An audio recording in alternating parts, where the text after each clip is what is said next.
All right, good morning. Welcome to day 3, Friday. Yeah, big plans for the weekend? Anybody? Sleep? Oh man, what's that? Watch the Netflix. Well, yeah. And then sleep, Netflix, and repeat. Call delivery. What's Food that? delivery.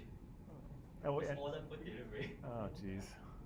Well, I guess I forgot to look. But what's the weather? I think I asked Victoria what the weather was yesterday, and she didn't have good news for me. It's cloudy today. Um, well, yeah, that's right, right? The weather's not your fault, but I'm still gonna hold you responsible for it. Yeah, tomorrow looks a little. Oh, that's too bad. Sunday's better. Okay. Well, guess we'll deal with it, right?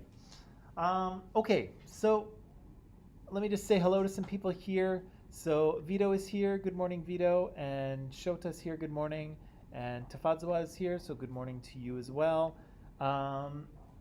Let's return to where we were. Yesterday we were talking about human culture, right? It was very important. I mean, it's right in the title of this course, Comparative Cultures. So if we're going to compare cultures, we need to know what the heck a culture actually is, right? And we said that it was kind of a system of shared beliefs and values and behaviors and physical objects that were common to members of a group, right? We said that culture was passed down and it enables humans to live and exist, right? Because we need to know a lot of things in order to interact with our physical environment and to interact with other people in our culture.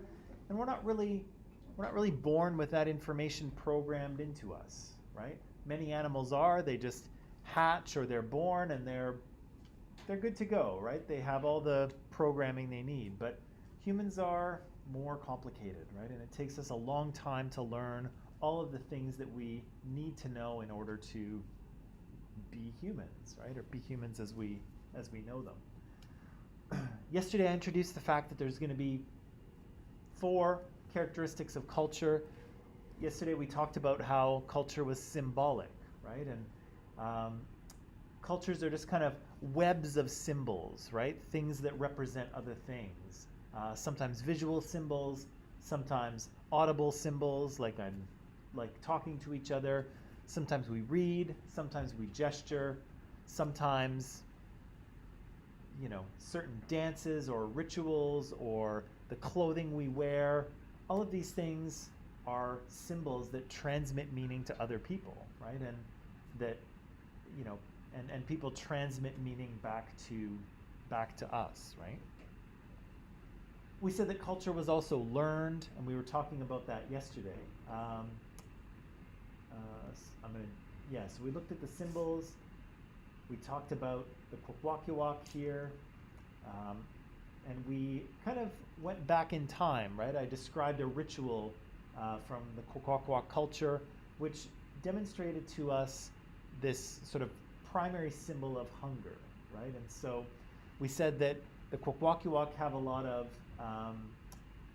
sort of emphasis on teeth and mouths in their art. Their stories have a lot of things eating or being eaten. And we said that the symbols here in kwakwakiwak culture, and of course in all cultures, are taught, right? People are enculturated. And this is a process that's happened to all of us, right?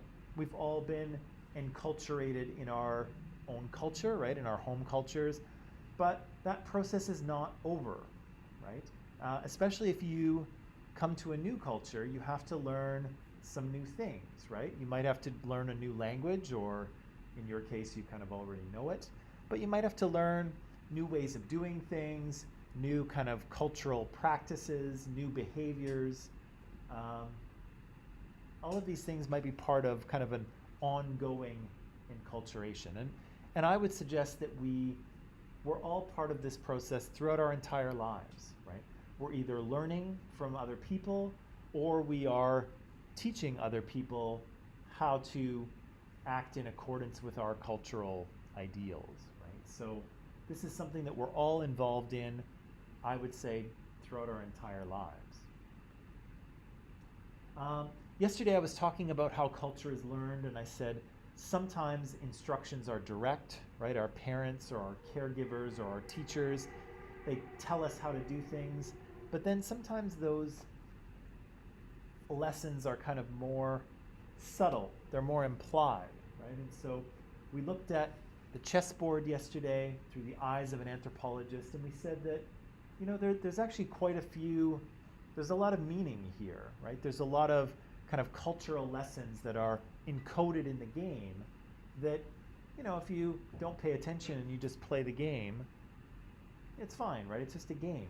But it kind of subtly reinforces cultural beliefs. It subtly reinforces what your culture thinks is important, right? And so we said things like the value of winning, maybe the value of strategy, of overcoming your opponent, maybe the desirability or the glorification of war, which of course this game is kind of a metaphor for. Maybe the idea that, you know, little people should be sacrificed for the people on top, or people on top are more important than people on the bottom. All of these lessons are kind of worked into the game. And so, again, they reinforce the cultural lessons, but they also make the game, or they help the game make sense to people who play it, right? Because it resonates with you, right? It supports the cultural lessons that you already know.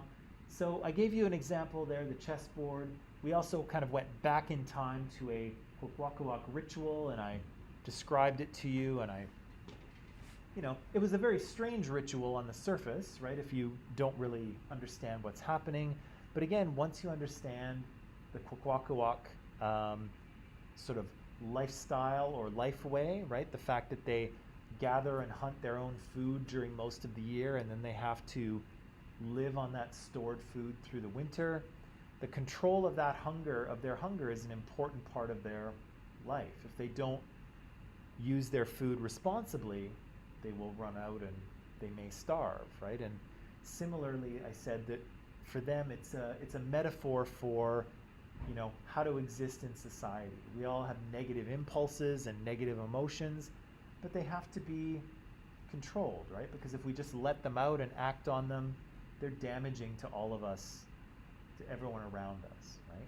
But if that should happen, we can overcome it through social action, right? Through ritual, through, you know, bringing that person back into the circle, just like that young man was brought back into the circle through the ritual, right? So again, to someone who hasn't been enculturated, to someone who doesn't understand the symbols, it's weird, right? It makes no sense. It's bizarre, right? But as soon as you understand the symbols, it makes sense, right? It reinforces what you already know. Yeah. Can I give you one more example of this kind of thing? Okay. Anybody watch American football? Nobody? I think yesterday was the first game of the NFL. It was the Dallas Cowboys versus the Tampa Bay Buccaneers. I don't really care because I don't watch football, but people were making a big deal about it yesterday. The Americans do make a big deal about American football, right? They love it very much. I think most of the rest of the world doesn't really care at all. We have, in Canada, we have a football league too. We have the CFL. I don't think many people care about that as well. The BC Lions are our team here, but again, football is just not a big thing in Canada. I think it's more hockey that we're into. And again, the rest of the world doesn't care about this, but the Americans do care about it. So I want to, again, just like we did with the chessboard, I want to look at American football through the eyes of an anthropologist, okay? So help me out here. What are we looking at? Huh? We're looking at a football team or a group of football players, right? What can you tell me about these players? What do you notice? They're strong. How do we know they're strong? They're muscular, right? They're big, beefy guys. What else do you notice?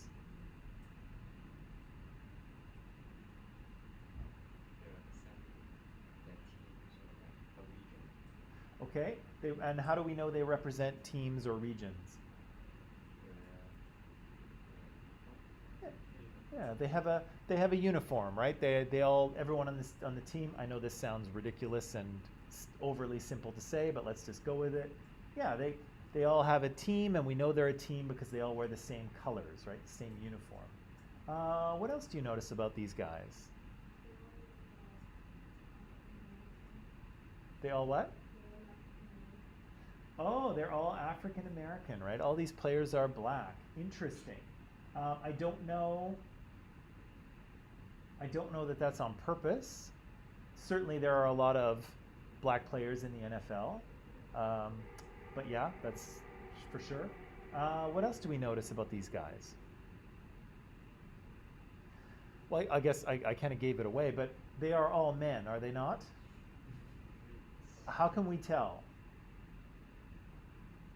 Again, I know it sounds ridiculous, but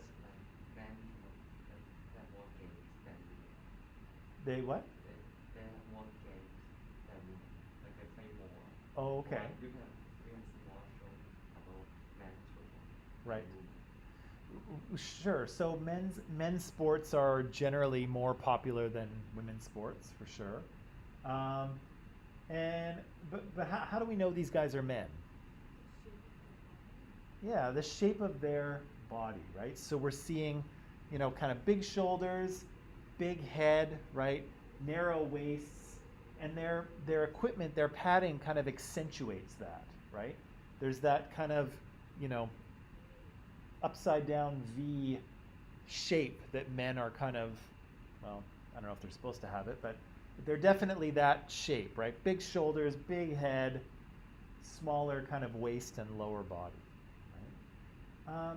And to an anthropologist, that might say something, right? That might say that, oh, maybe that's something that this culture values or desires, right? These guys all look big and strong and powerful, right? These guys look like they could kick your butt, and they could, right? And their equipment kind of accentuates that, right? It makes them look even more male, right? Bigger shoulders, bigger head, right? More kind of strong and powerful and imposing. Yeah, maybe. Let's look, but when we go to a football game, there's obviously players on the field, but not everyone on the field are men, right? There are also women on the field, right? So what do you notice, or what can you tell me about these women? They're cheerleaders, what? Yeah. They're beautiful? Yeah, they're okay. They're beautiful, they're cheerleaders. What else? They are underdressed. That's a bit of a value judgment, but yeah.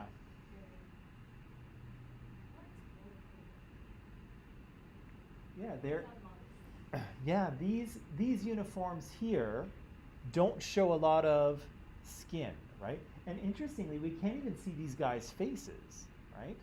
And I think that's probably the graphic. They've probably edited the photo to look that way. But sometimes those guys have visors they have tinted visors under the cage, so. But still, we can't even see these guys' faces, right? And we don't see a lot of skin, right? We see their forearms are exposed, and maybe for some of them a little bit of their calves, and that's it, right? These women, of course, are showing quite a bit more skin, right? Really short skirts, short sleeves, bare tummy, lots more skin, right? What else do we notice about these people? Okay, so their job is to cheer on the team, right? To encourage the team, and also to kind of get the crowd going, right? Keep the crowd cheering for the team. What else? Yeah, they are all these cheerleaders are blonde, right? And again, that was a bit of an accident. I just chose this, I Googled this picture and grabbed it. It wasn't on purpose, but they are all blonde. I don't know, certainly not all cheerleaders are blonde, but I wonder if we would, if we looked, I wonder if we would find that most of them are blonde. I wonder. I don't know for sure. I'm curious to know though. What else about these women? What about age? All young, right? There's no 60-year-old cheerleaders that you're aware of? No?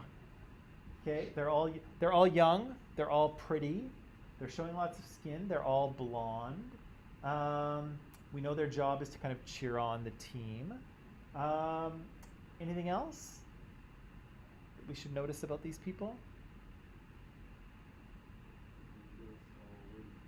They're all, okay, they're all women, right? So there's an interesting kind of division of the genders here, or the sexes here. Are there any women on the football team? No, right? So the men are on the field playing the game. The women are on the side cheering them on, right? So there's a couple of interesting things here, right? First of all, we saw maybe almost a masculine ideal here, right? That a real man, quote unquote, a real man is strong, powerful, right? A real man is aggressive, right? Because football is kind of an aggressive game, right? The ball gets thrown to the quarterback and then those guys just mash into each other, right? And fight it out. There's kind of maybe an ideal body shape here, right? Of kind of big, powerful shoulders. And yet the ideal for women is different, right? We see women who are, you know, cheerleaders are young, cheerleaders are pretty, cheerleaders are often blonde, cheerleaders are often showing a lot of skin, right? What about their kind of body shape? What? Yeah, they're all slim, right? They're all in shape, they're all fit. There are no overweight cheerleaders, right? So again, maybe something about, you know, ideally women, maybe Americans are kind of thinking, ideally women should be this, right? Young, pretty, slim, athletic, blonde. What about their facial expressions? Yeah, they're smiling all the time, right? They're looking happy. Do you think, I know we can't see these guys' faces, but if we could, do you think they're smiling like this? No? What do you think their facial expression is? Serious? What? Confident, serious, I'm gonna kill you. tough, I'm gonna kill you. I'm gonna kill you. Yeah, right? That's, as I say, we can't see these guys' faces, but that's what we would expect to see, right? So interesting how the guys are expected to project toughness and strength and I'm gonna kill you, right? But these girls aren't saying I'm gonna kill you. What are they saying? They're saying, we can do it. I think you're great, right? That's fantastic, right? That's kind of that's the emotions that they're supposed to project, right? Happiness, support, excitement, right? While the men are expressing seriousness and confidence and I'm going to tear your arms out of their sockets and beat you with them, right? That's what we're seeing here. Now, the other thing an anthropologist might say is think about the jobs that these two genders or these two sexes play, right? Can the women score any points for the game? No, right? They're not on the field, they're not playing the game, they're not really contributing to the game in a way that they can score points, right? What's their actual job? Yeah, their job is not to get involved, it's not to actually play the game, but they're going to stand on the sidelines and support the men, right? And again, that's kind of a very traditional kind of ideal, right? Maybe not so much anymore, but in the past, that's kind of the expectation, right? Is that the men would go out to work and, you know, earn the money and be out there in the world. And where would women be? Stay at home. Yeah. Yeah. Take care of the house, take care of the kids, support your man, right? That's the sort of traditional ideal. And here we kind of see that idea still represented in the football game. The men are doing the sort of meaningful work of scoring the points and sort of being out in the world. Women are literally on the sidelines cheering on the men, right? And again, they have an important part to play here, but they're not scoring the points, right? Now, once upon a time they used to do this. I don't think they do it anymore. But once upon a time they used to do what they would call, it's probably politically incorrect now, they would do what they call a powder puff football game. Okay? And what they would do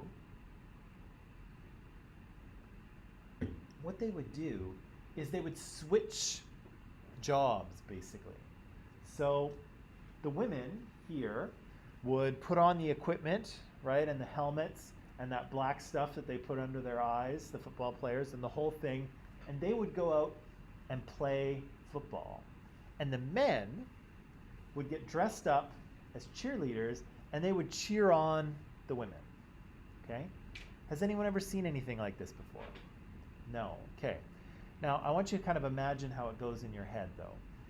Do you think, and I know you haven't seen this before, but do you think that the women work really hard and try to have a serious football game, or do you think they just goof off? Serious football game? Yeah. Who thinks women try to play a serious football game? Yeah? As for the men who are cheering them on, do you think the men try to do a serious job cheering them on, or do you think they goof off?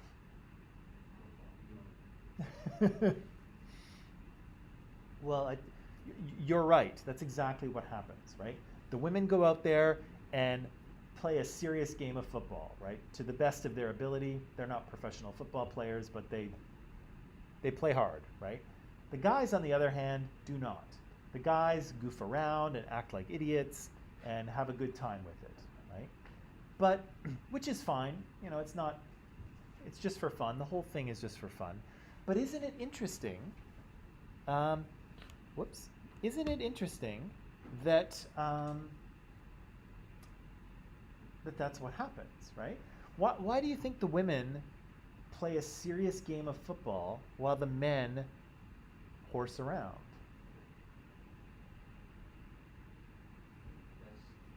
Because women have the chance in the past. So right now they have the right or they have the chance to do the men's job. But like the man, just traditionally shape the job or the sex, they shape the gender. So men should do this and women should do the things less important than men. Yeah, so part of this is the idea that, yes, women don't really have the opportunity to play football, so maybe when they get the chance, they try really hard. But yeah, there's an interesting thing going on here, right? What was the last thing you said there, Kenny? They shape the job based on the gender. Right. Based on gender. Yeah. So football is a very gendered activity, right? Men and women both have their jobs, and there's usually no crossover, although there are some men on the cheer teams as well nowadays, but I think those are the more competitive ones where they are like throwing the women into the air sort of thing. Hey, come on in. Yeah, what else do you think? Why are the women serious, and why do the guys goof off?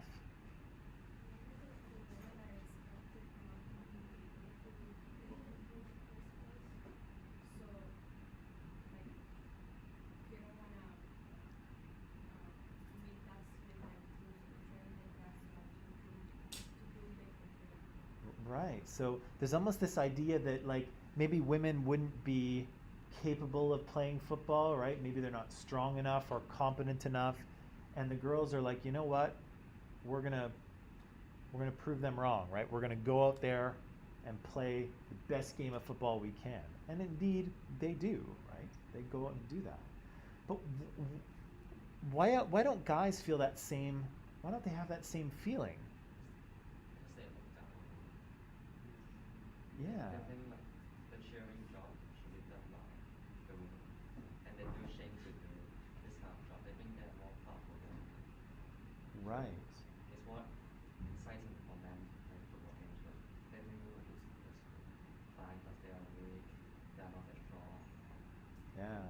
Their game will be less exciting. Exactly. So that idea that the men kind of look down on the job of cheerleading, right? The job of football player and the job of cheerleader for the football game, they're not equally valued, are they?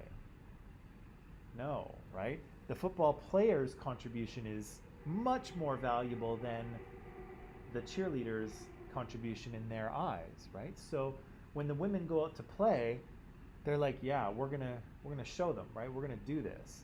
And when the men go out to cheerlead, they're like, let's have fun with this, guys, woo, and it's ridiculous, right? Because they don't feel that same pressure because those contributions are not seen as equal, right? The woman's contribution is seen as less important, less less important, less demanding, right? And again,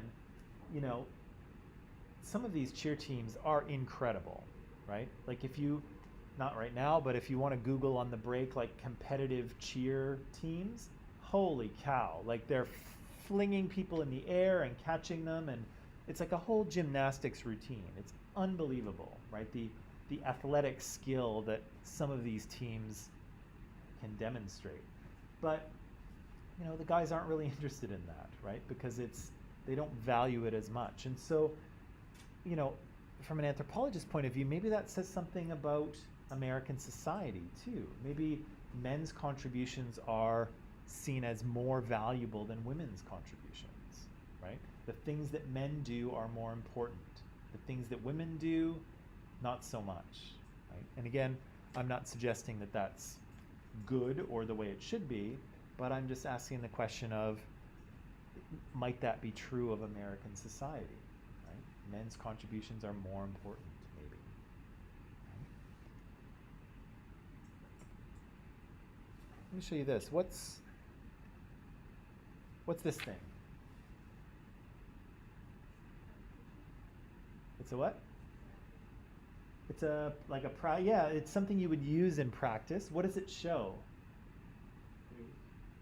What's that?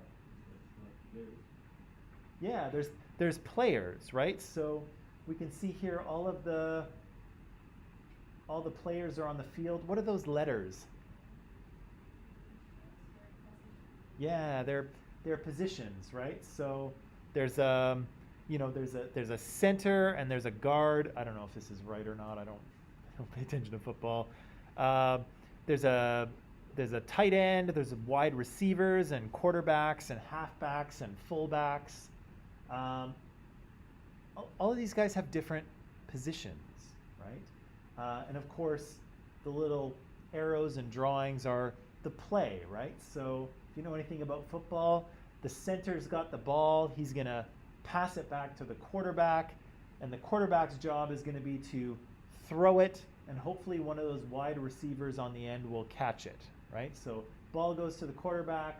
Wide receivers try to get around the defense and get out into the end zone so the quarterback can throw them the ball, and if he can catch the ball and carry it over the goal line, touchdown, right? That's the plan.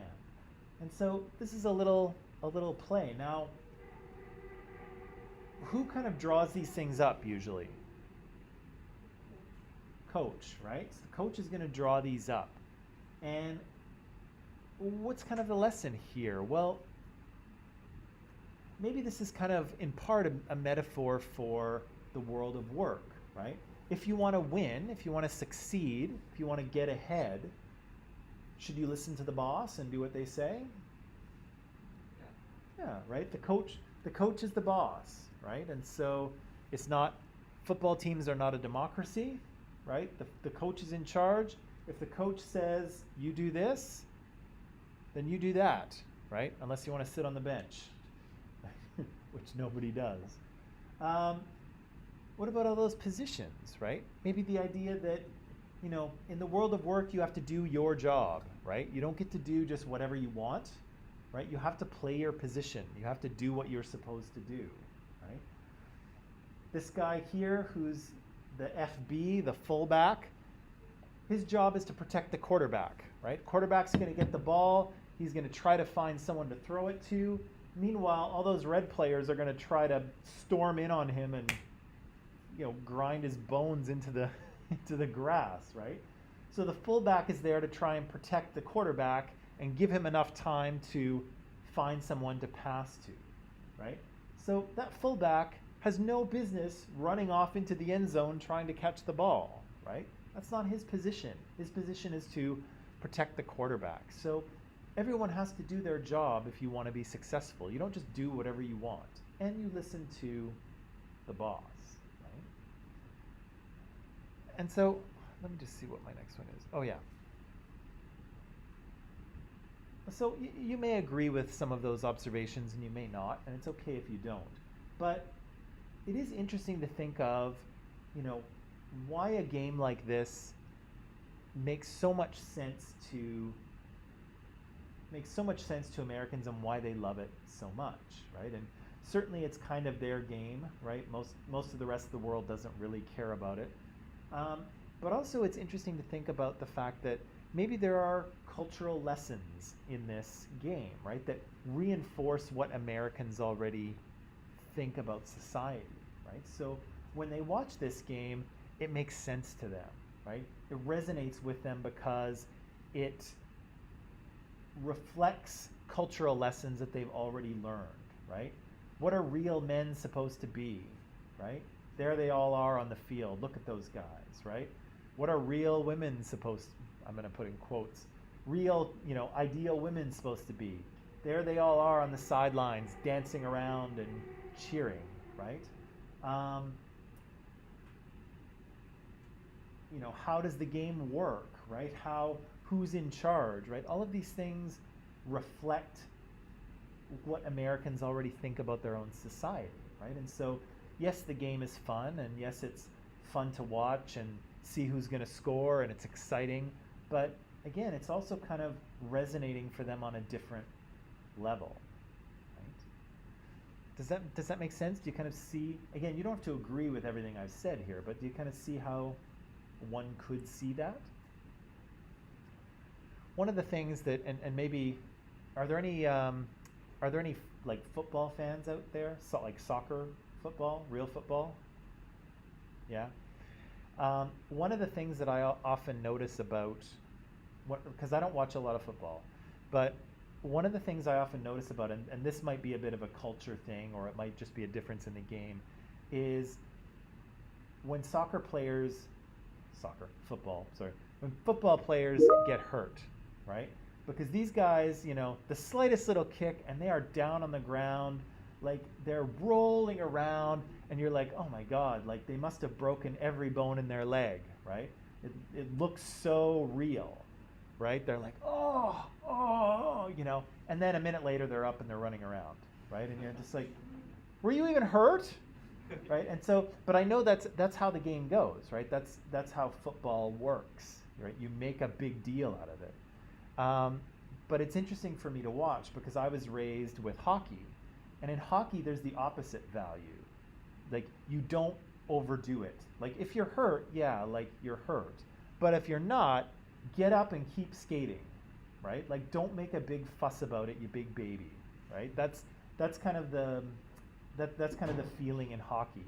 And I remember, there's lots of examples, I'm sure, but I remember watching one game. I'm from Edmonton, and I was watching the Edmonton Oilers play a playoff game, and their captain, Ryan Smith, he got cut. He got his eyebrow cut somehow. I think it was a stick. Somebody had a high stick and clipped him and split open his forehead a little bit.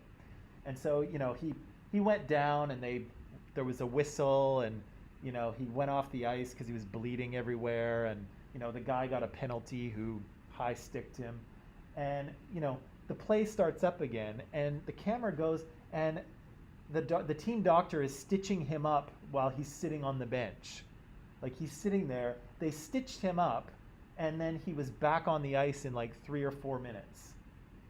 And I was like, and of course the fans loved it, right? They're like, yeah, but of course, but it's so different, right? Because soccer, the slightest thing happens to you and you are on the grass, playing it up.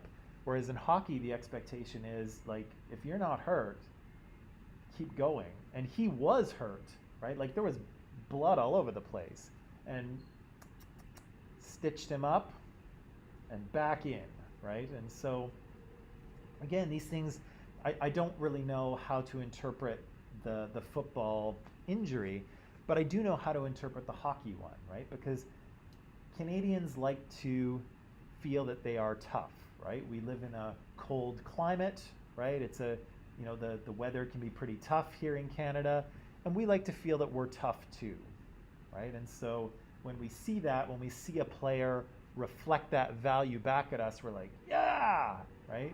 It resonates with us on that level, right? Whereas again, when I see the football guy go down, I think, come on, man, like, if you're not hurt, get up. But it's a different game, right? It's a game with different values, and people interpret it differently, right? So again, no shade at football there. I'm just highlighting a difference. Right? Does that make sense? Okay. I'd actually like, I do this on football all the time, and every time I do it, I'm like, I should really do it for hockey. I should really try and do, this little blurb for hockey, but I haven't gotten around to it yet. Right. So that's culture is symbolic, culture is learned, culture is also integrated. Okay, and when I say integrated, I mean that that's a fancy way of saying that all the pieces of culture are connected to other pieces of culture, right? The way you get your food is connected to your family systems and how people get married. It's connected to your religious system, right? It's connected to your economic system in your culture, how people get what they need. All these things are connected to each other, and if you change one thing, then it can have effects on other parts of culture as well, right? So I almost like to think of it as a car, right? If you've got a car, you've got all kinds of different parts working together, they're all bolted together, and they work together to get you down the road. And I think even if you don't know anything about cars, I think you probably know that, if you lifted the hood and just ripped out a piece of it, would it work the same? No, right? You can't expect it to work the same because, again, every piece of the car depends on every other piece. You can't just start removing things and changing things and expecting the car to work the same way. But cars aren't a good example of this.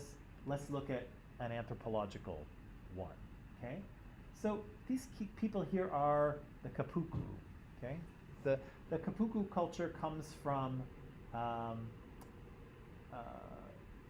New Guinea, right here, although I guess that's technically part of Indonesia, but it's on the island of New Guinea. That's their traditional territory there, the Kapuku, so you can see them just a little bit north of Australia. And for the Kapuku, as is important in lots of cultures, men like to gain status and power, right? They like to be, big important people in the community. If you want to be like a well-respected, kind of badass guy in your community here, here in the West, what do you normally need? What's that? Trust? Oh, trucks? You need drugs? Like you need to take them, or you need to be able to supply them? Okay, so you need to be able to supply drugs to people? Okay, I'm a little worried about you now, Kenny. But okay, fair enough. What other things might you need to be like a important, well-respected man in your society? Wealthy. You might need money, right? What else would help? power, right? Some kind of power, right? Political or social or economic, right? If you're wealthy, that's financial power. What else? Anything else? What else helps? If you want to be a well-respected man. What's that? Followers?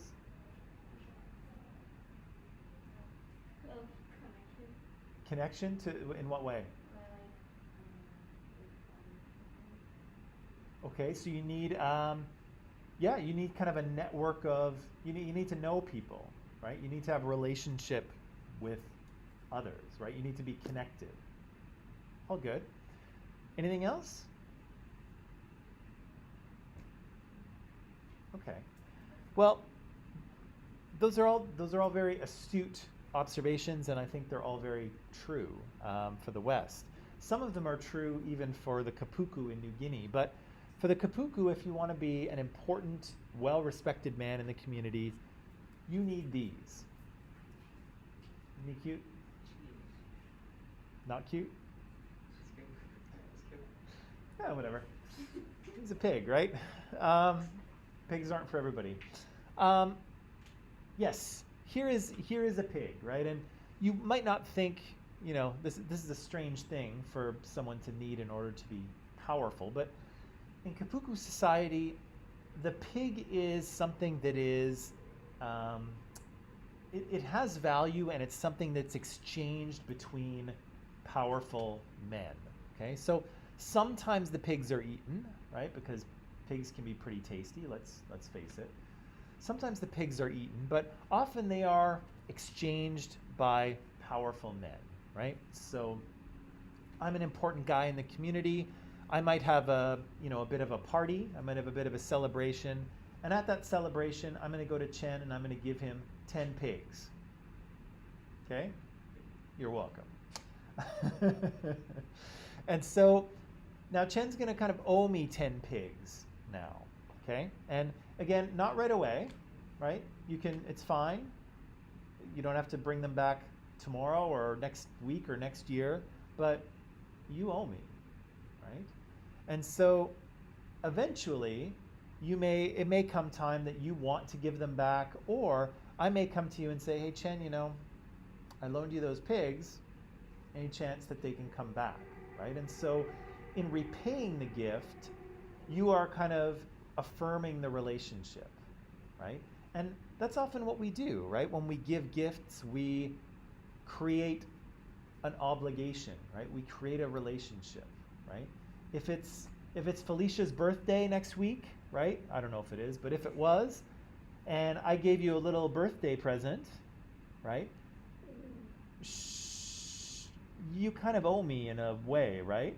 Like it would probably be a nice thing if you bought me something. I know, given our relationship, that would be weird, but it would kind of be expected that you would get me a present on my birthday, right? And if you didn't, it'd be kind of like,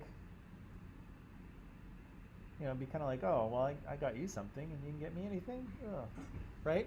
So when we exchange gifts, we're really kind of building relationships, right?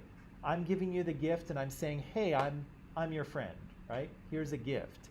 And when you give the gift back, you're saying, yes, you are my friend, right? And I'm your friend. Here's a gift, right? And so the gift giving helps to sort of build and maintain relationships, right? And it's the same thing for the Kapuku.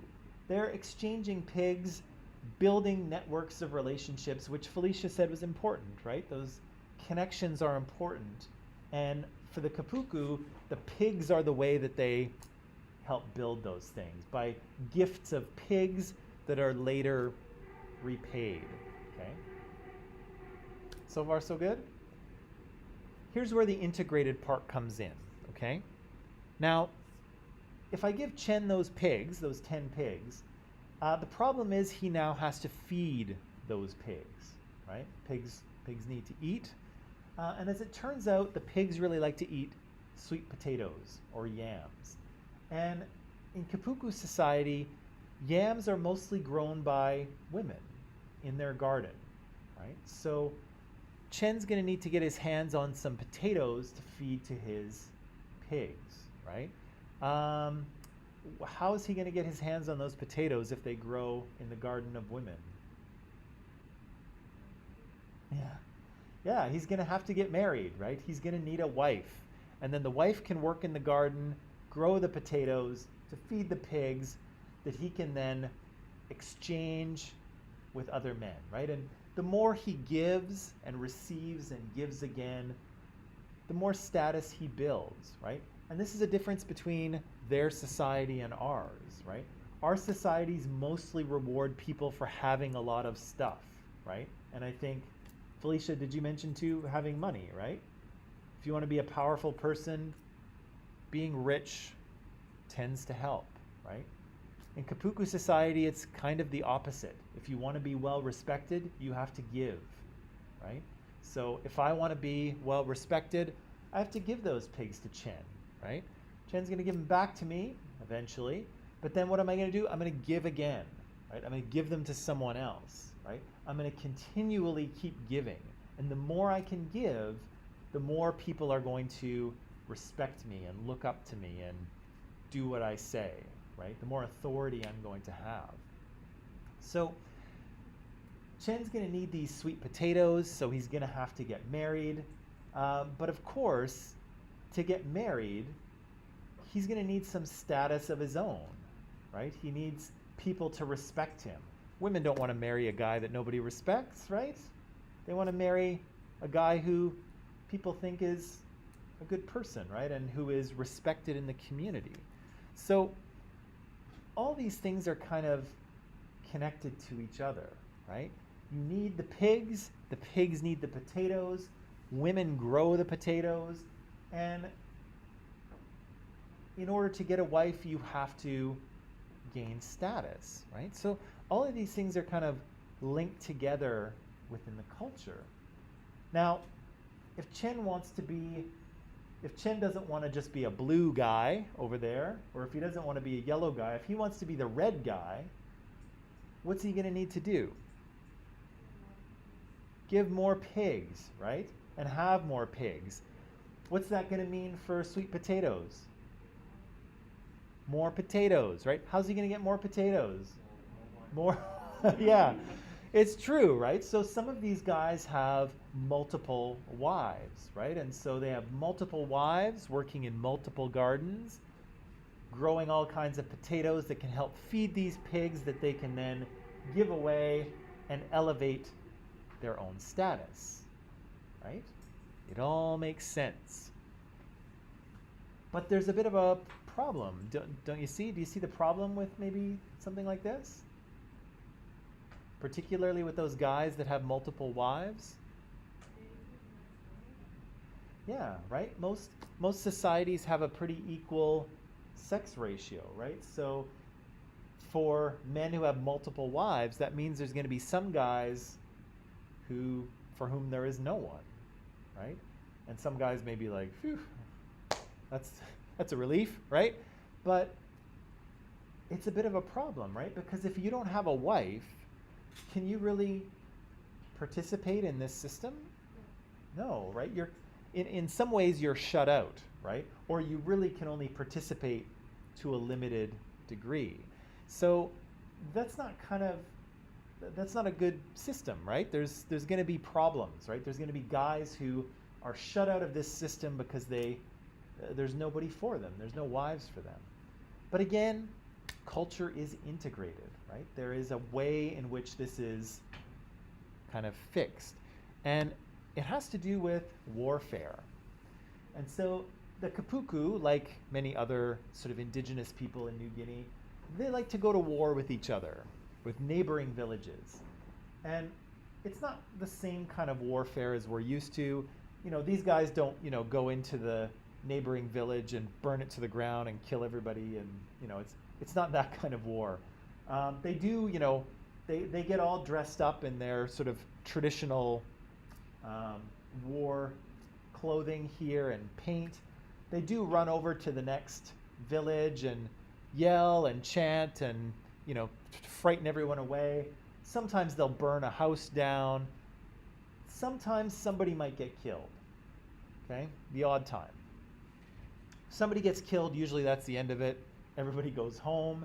And interestingly, usually what happens later on is they kind of compensate people for the death of someone with, you guessed it, pigs, right? So they'll have maybe a little gathering later on, and there'll be gifts of pigs to sort of say, I'm sorry we killed your person, right? But since these guys are getting killed in warfare, what's happening to the sex ratio? Right? There are fewer men than women. Maybe not a lot, right? But a little bit. And so some women kind of are free, right? And so some men can actually marry more than one woman. They can have more than one wife because the warfare allows that to happen, right? So again, all of these things are connected. The sort of economic life, right, of the men exchanging pigs, the women who are providing the potatoes to their husbands, their social life in terms of their marriage customs, right? Women are getting married to men and providing potatoes. And their political life is connected as well, right? Who's an important man in the community, who's most respected, is linked to these kind of social and economic systems, right? And again, warfare has a part to play there as well, right? The political activity of, fighting with your neighboring village. So the Kapuku culture is integrated, right? All of these different parts of culture are connected to each other and are working together to allow people to, exist and get what they need. And so you can imagine what happened when missionaries first came to New Guinea in, I think, maybe the 1700s or so. Started coming to New Guinea, Christian missionaries, and were kind of looking at this practice of warfare, right? They watched these villagers go over and, kill their neighbors and sometimes eat them, but we won't go into that. And of course, the Christian missionaries said, ooh, gosh, our God really doesn't like you killing people, and he definitely doesn't like you eating them. So can you stop, right? And of course, they were trying to convert the Kapuku and other people to their religion, and in some cases they were successful.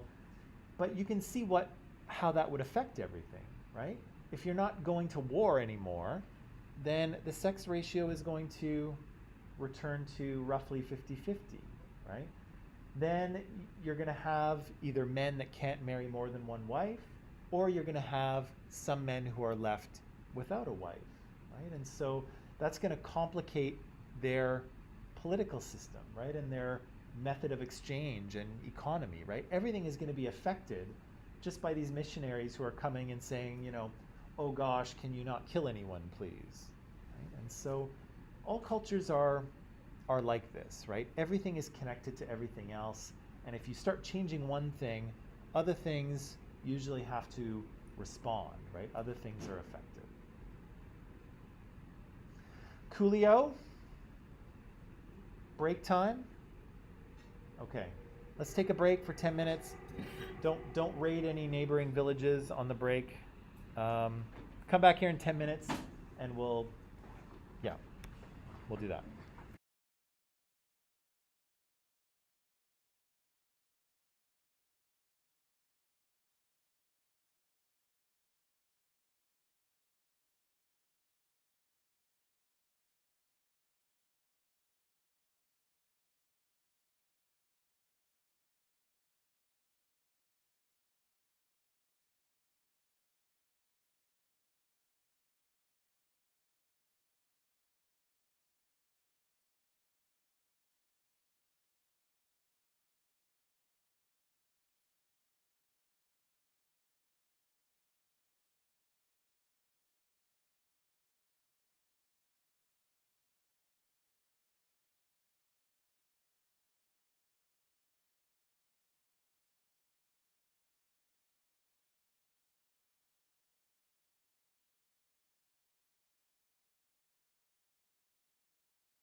Okay, and we're back.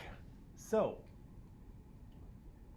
culture is symbolic, culture is learned, and culture is integrated, right? Everything is connected to everything else. If you change or modify one thing, other things have to adapt, right? Other things are going to change as well.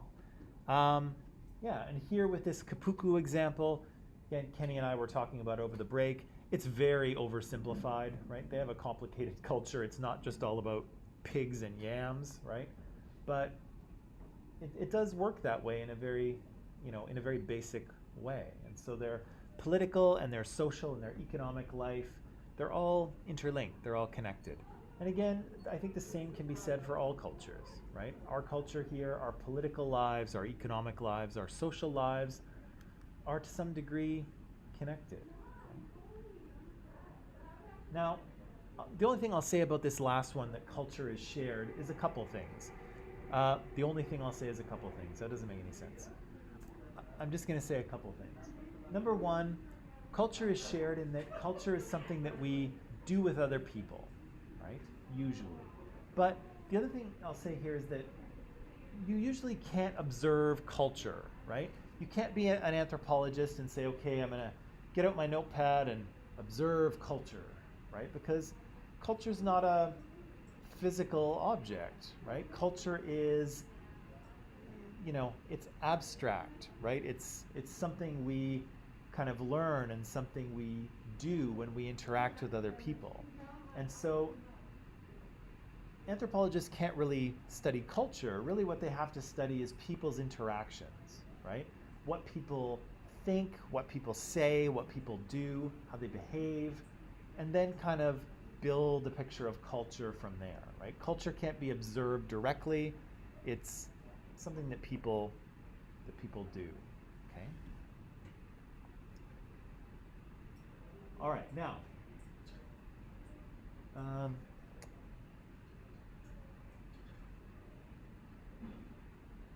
oh yeah. However, one of the things that anthropologists are looking for are ways in which cultures are similar, right? Of course, ways they're unique. That's always very interesting, right? I think it's very interesting that the Kapuku go and kill their neighbors from time to time and sometimes eat them. That's a interesting difference from probably most of our cultures, I would imagine. But it's also interesting to think about the way cultures are the same, right? The things that are universal between all cultures, and some things are, right? All cultures have gender roles. Kenny and I were just talking about genders and gender roles on the break. All cultures have gender roles, right? What those roles are different, right? What it means to be a man, what is the job of a man, what is the job of a woman. All cultures have that, but of course, the jobs are different, right? The expectations are different. All cultures have an incest taboo. Does anyone know what that is? What's that?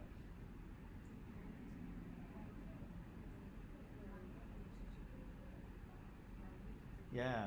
No romantic sexual relationships with people in your family. Ugh, gross, right? And interestingly, basically all cultures think it's gross, for the most part.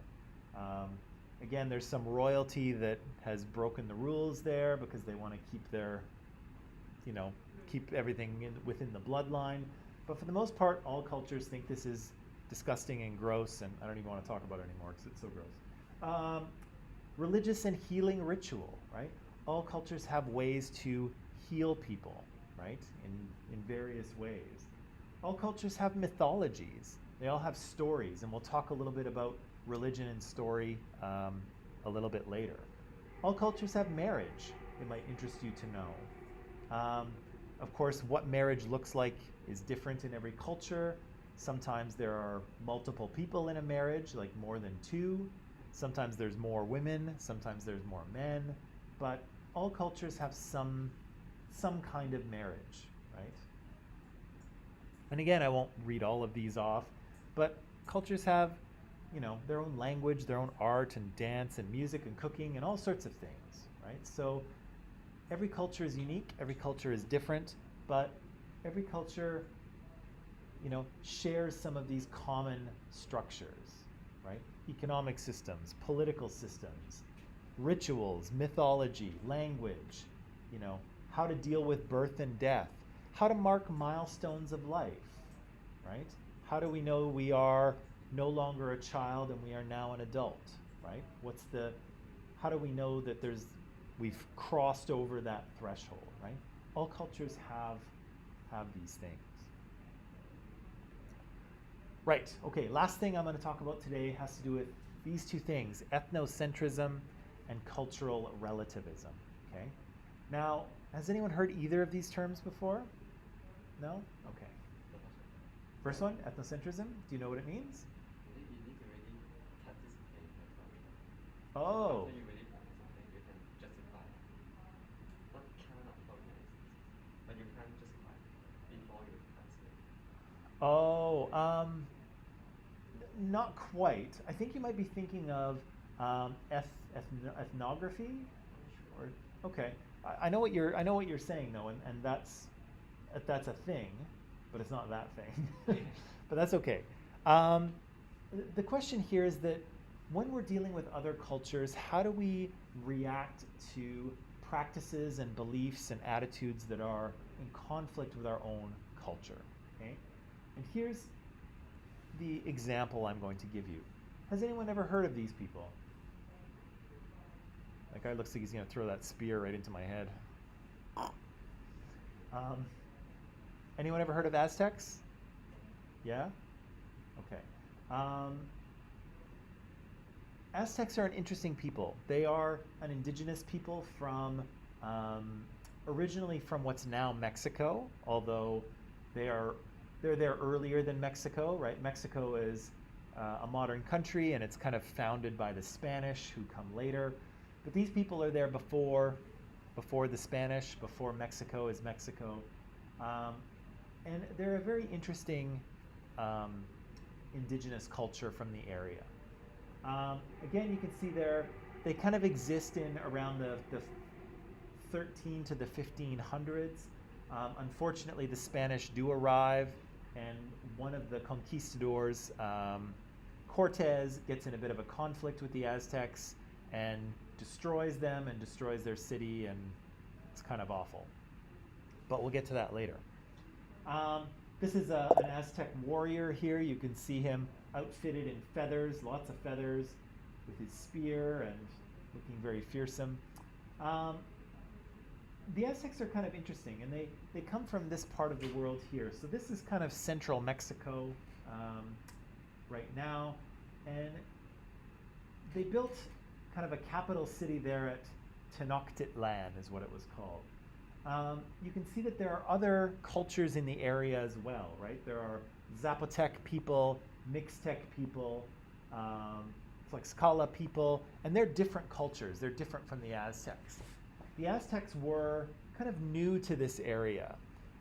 Their founding myth tells of they were wandering, they had left their homeland and they were wandering around for quite some time, trying to find a new homeland. And their god, I think it was Quetzalcoatl, but don't quote me on that. Their god said, when you see an eagle sitting on a cactus with a snake in its beak, that is a sign from me, your God. And so when you see that, that's the place where you should settle. That's the place where you should stay. And so they wandered around for quite some time, the Aztecs. We don't really know where they came from exactly, but they did come into that sort of orange area eventually. They did, in fact, see an eagle on a cactus with a snake in its mouth, and they settled there. Unfortunately for them, there were other cultures in the area, and the other cultures didn't really want to give up any land to these new arrivals, and they didn't really like the Aztecs because their cultures were quite a bit different. And I'll explain how, well, Victoria probably knows how, but I'll explain how their culture was pretty radically different in a minute. Because they couldn't find any land, what the Aztecs had to do was they basically had to create land of their own. And I can scarcely believe they were able to do this, but they did it. They built a city on top of a lake. And so the lake here was quite large, but it was also quite shallow and muddy. And so what they did was they cut down trees, they cut all the branches off so they just had a log, and they pounded the logs into the mud in like a box shape. And they would fill the box then with rocks and mud and dirt until it was higher than the surface of the water. And so they'd create like a little island. And then they did another one, and another one, and another one, and another one, and continued on until they had something like this, which is, I can scarcely believe that they were able to do this, but indeed they did. Again, we only have kind of artists' imaginings of what this city looked like. Here's one which is pretty impressive. You can see that they have causeways connected to the mainland, so you can walk from the city onto the land. And they also had aqueducts. And so I mentioned the water in the lake around here is kind of muddy and you wouldn't really want to drink it. So they were bringing in fresh water from the mountains. And so you could go right into the center of the city and you'd have fresh mountain water coming up through the fountains, and you could fill up your jug for the day and have fresh water. Here's another, this one's a little more stylized, but here's another artist's imagining of what Tenochtitlan looked like. And you can see in the middle, like these islands are actually so sturdy that they can actually build stone buildings on top of them. So pretty amazing, right? There's people living on these islands, they're growing crops on these islands, they're building temples on these islands. Unbelievable, right? I'm telling you this and I can scarcely believe it myself, but they were able to do it. Now, this is kind of the center of Tenochtitlan, or at least as, you know, this seems to be what it looked like as far as we are aware. And so you can see in the middle, well, not in the middle, but you can see on the left side of the picture, there's a big temple, the Temple Mayor, the major temple. And it was dedicated to two of the Aztecs' most important god, the god of rain and the god of war. I've forgotten their names, unfortunately, because they're complicated, but each god has a little house at the top of the temple there. So, what I would like to do is again strap on our little Tony Stark space-time GPS, and what we're going to do is we're going to go back to, let's say, I don't know, 1400. Okay, so we're going to go back 600 and some odd years in the past, right? We're going to go back to Tenochtitlan, and we're going to walk around and see what we see. Okay, so imagine us kind of walking through the square. It's pretty impressive, right? You've got the water there, and people are paddling boats and canoes and things through it.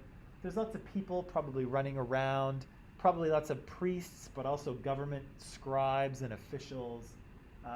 There's a market nearby where people are trading things, right? Food and jewelry and clothing. Feathers as well. The Aztecs really prize their feathers. And so there's lots of feathers available for clothing and for other things. And then as we walk, we find ourselves in front of that major temple. And you can see the really steep stairs that go all the way up to the top. And as it turns out, we've made it there just at the time when they are practicing a ritual to the sun god. Okay? And this is what it would have looked like. So, this is actually what is left of Temple Mayor now, unfortunately. It was basically torn down by the Spanish, and they used the stone to build parts of Mexico City. So you can see, you know, the later buildings around there, and now there's just a big archaeological excavation. You can see some of the foundation and a little bit of the stairs. There's not much left, unfortunately, because the Mexico City, the modern Mexico City, is actually built right on top of Tenochtitlan. And so the Spanish tore the whole thing down, built their own city on top, and so Mexico City is built on top of Tenochtitlan, which is built on top of a lake. And so parts of Mexico City are actually sinking a little bit because of the lake. And so in some places you can see buildings that are kind of leaning a little bit, or buildings with stairways, but the building has sunk, so the stairs don't, they go up and then down. And but anyway, it's built on top. So anyway, we're back in time. We look up to the top of the temple and we see a sacrifice. And Aztec priests here are actually sacrificing people at the top of the Temple Mayor. And here's how they did it. So they would bring the sacrificial person up and lay him on an altar. Okay, and one priest is going to grab his ankles, another priest is going to grab his wrists and kind of hold him in place. A third priest is going to take a flint knife. Okay, and so these are made of stone. They are pretty reasonably sharp. They're not as sharp as a scalpel or any modern steel knife, unfortunately, but for stone, they're pretty sharp. And what they're going to do while holding this guy is they're going to cut, I know online you can't really see this very well, they're going to cut him open right here under his rib cage, and the priest is going to reach in, grab his heart, pull it out, and then offer it to the sun god. And apparently the heart is still beating while this happens, because the heart kind of has its own electrical impulses that keep it beating. And so apparently it will actually beat for a little while even after it's removed, which is freaky, right? So anyway, they would offer this to the sun god, and then the sacrificial victim would be pushed off down the stairs. Okay, and so yeah, the heart is offered to the god here, Huitzilopochtli. Probably pronounced that wrong.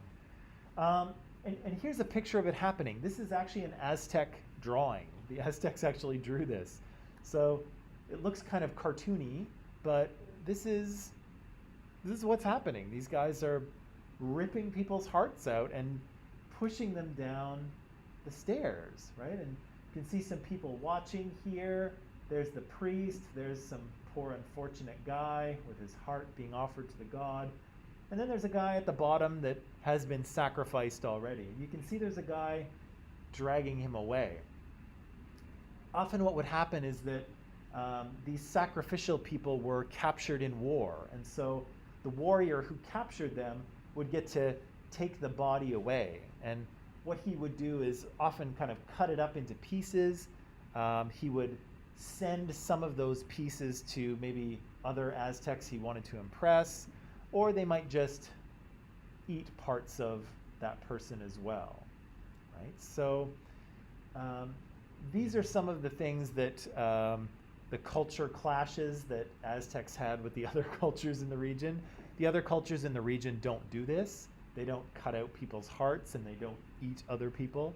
So the Aztecs were very different, and that's kind of why nobody wanted the Aztecs in their neighborhood, so to speak. So the question, of course, here is, how do you think you would feel? So again, imagine we're there. You know, we've got our Tony Stark GPS, space-time GPS. We look up, we see this. Whoops. We see this. How do you think you would react to that? You're out of there? Yeah, you're gonna bzzzt, right? Yeah, I think that's a good response. How do you think you would feel? What's that? Yeah, there's definitely some yeah, but imagine you're really there. Yeah, I'd be scared, right?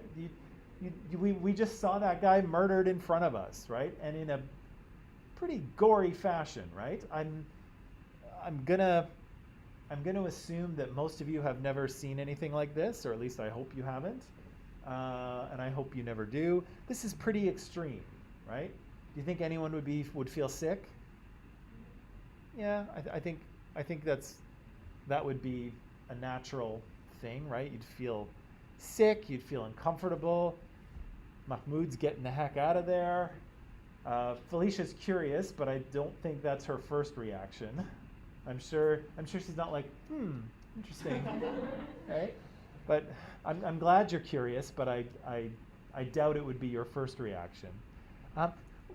What's that? We would probably have a pretty strong reaction to this, right? It's very different from our usual experience. You know, I don't think in our cultures we do anything like this, right? Nothing even close. So this is pretty surprising, pretty shocking, pretty disgusting, hard to deal with, right? 600 years ago. Yeah. Now, again, this is pretty extreme stuff that we're dealing with here, and I would understand how, you know, we would be shocked if we saw such a thing, especially if we weren't ready for it, right? If we just went back in time and then looked up and like, right? What? Exactly. But let me give you a little more context here, because again, you know, culture is all about assigning meaning to things, and it's important to understand the meaning of what's happening. Okay? So, oh, that's my last slide. Okay. That's okay. The meaning here is interesting because the question, of course, is why is this happening? Why are these people doing this? Well, the Aztecs have, actually, you know what? I'm going to press pause on it right there. I'm going to leave you with this gory image for the weekend of people being sacrificed and eaten. And then on Monday, we'll kind of unpack what's going on, okay? Because we want to do justice to why they're doing what they're doing here, okay? Are there any questions or things people would like to say before we? Is it healthy to eat other people? You know, as gross as it sounds, I don't think there's anything. How do they survive after they Like eat this body? human meat is not that Hu- healthy. Like it's just water and like Hu- protein. hu- Just human meat protein. is not, yeah. Yeah, it's not good. Like, It's, yeah, like, it's not attractive after you try, and you're not going to try again. yeah, like most cultures have a kind of a prohibition, right? You don't eat other humans. You know, there's nothing like biologically wrong. Like lots of animals eat their own, and it's not a big deal. I assume with humans it's the same. You need to cook the meat properly, just like you do with other animals. But there's nothing, you know, you won't die. It's gross and horrible, but you know, you can do it. They did it, but still, again, all cultures have ideas about what is, you know, appropriate to eat and not appropriate to eat, and pretty much all cultures agree that humans are not food, right? It's not appropriate to eat other humans, but